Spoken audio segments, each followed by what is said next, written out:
Hello hi नमस्कार.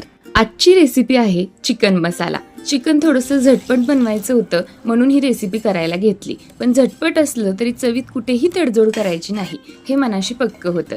रोजच्या जेवणात काहीतरी वेगळं, काहीतरी खास असावं म्हणून प्रत्येक वेळी मी छोटासा प्रयोग करण्याचा प्रयत्न करत असतेच.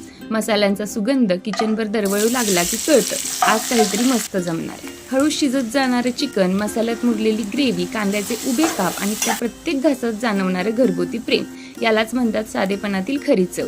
वेळ कमी असला तरी मनापासून केलेला स्वयंपाक हा नेहमीच खास असतो. आजचा चिकन मसाला म्हणजे फक्त एक रेसिपी नाही, तर रोजच्या जेवणात थोडीशी वेगळेपणाचा, थोड्याशा आनंदाचा भर घालणारा हा अनुभव आहे. आणि बघता बघता काही वेळात हा चिकन मसाला तयार सुद्धा झाला. तुम्हाला कसा वाटला हा चिकन मसाला मला नक्की सांगा.